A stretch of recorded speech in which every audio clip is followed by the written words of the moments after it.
नमस्कार। आज आमे भगवत गीतार गोटे खास श्लोक को टिके भल भावे देखिबा। हाँ, प्रथम अध्यायर 18 नंबर श्लोक आम पाखरे जो विश्लेषण अछि से आधार आलोचना करिबा। तो आगो परिस्थितिटा मने पकेइदबा। माने कुरुक्षेत्र युद्ध क्षेत्र, महाभारत युद्धा बस आरंभ होबाकु जाउछि। आ संजय धृतराष्ट्र को कहउचंती माने पांडवंक पटे कोन चलीछि। ठीक सेही समयर कथा। एई श्लोकरे तो किछि बड़ बड़ ना अछि। राजा द्रुपद आ द्रौपदींक पांच पुओ माने द्रौपदेय, आउ अछंती सुभद्रांक पुओ अभिमन्यु जहांको महाबाहु भी कहा जायछि। समस्ते निज निज शंख बजौचंती पृथक पृथक। हां, ए ना गुडिकर बहुत महत्व अछि इठी। अच्छा, केमिति देखंतु, द्रुपद तो द्रौपदींक बापा जणे बहुत शक्तिशाली राजा, अभिज्ञ योद्धा और पांडवंकर जणे बड़ समर्थक। आउ द्रौपदेय माने द्रौपदींक पांच पुओ, सेमाने हेले परवर्ती पीढ़ी पांडव वंशर आउ निज मांक गौरवर प्रतीक। बुझली। किंतु सबुठु बेसी आखि दृश्य होउछि अभिमन्युंकर उल्लेख। सौभद्र माने सुभद्रांक पुओ आउ महाबाहु शक्तिशाली बाहु जहार। से तो अर्जुनंक पुओ। हाँ, किंतु तांकू एठी अलगा भावे कहा जायछि। एपरिकी द्रुपदंक भळे अभिज्ञांक सांगरे एइटा देखौछि कि धर्म रक्षा पाए बयस कि अभिज्ञतार बाड़ा न थाए। अच्छा, माने युवक मानकर साहस भी सेतिकी गुरुत्वपूर्ण। एकदम युव साहसर महत्व एठी देखा जाउछि। एटा बढ़िया कथा कहले। अच्छा, से जो पृथक पृथक शंख बजेल कथा अछि तार किछि खास माने अछि कि माने खाली समस्ते अछंती बोली जानिबा पई नाउ किछि करब कोठु अलगा बोली देखेबा पई?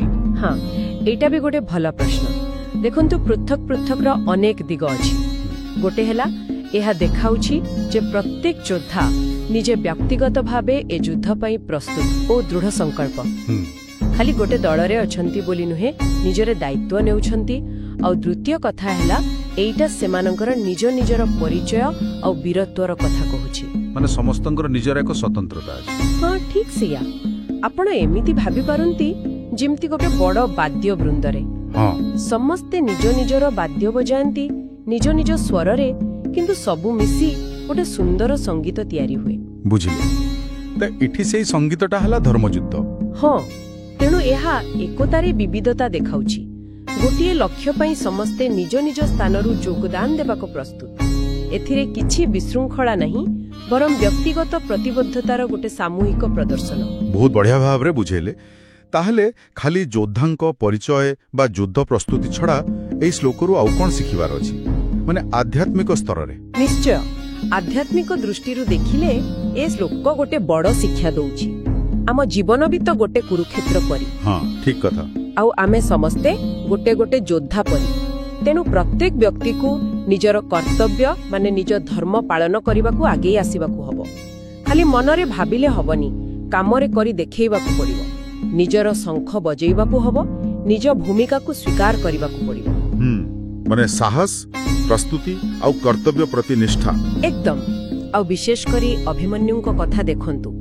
युवा पीढ़ी पाई एटा गोटे बड़ प्रेरणा। एटा सिखाउछि जे बड़ बड़ चैलेंज आसिले भी किंबा अन्याय विरुद्ध रे ठिया हेबाकू रिले बयस कि अभिज्ञता ठु बड़ी साहस आ नैतिक बल बेसी जरूरी।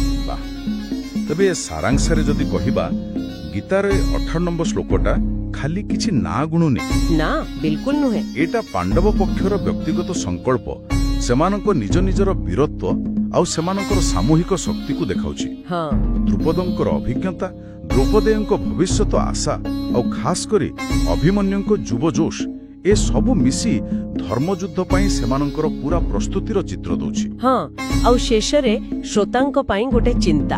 आमे भी तो आजिकाली निज निज कुरुक्षेत्र रे लडुचे ना। हां, काम जगह रे हो, समाज रे हो बा निज भितरे। तो एई पुराना कालर योद्धा मानंक परी आमे निज निज शंख केमिति बजेई परिबा, माने निजर स्वतंत्र भूमिका को चिन्ही साहसर सहित निज कर्तव्य पालन करिबा पई ए श्लोक आमुकु केमिति बाटो देखै परिबो, एका टिके भाबिबा कथा। निश्चय भाबिबा कथा।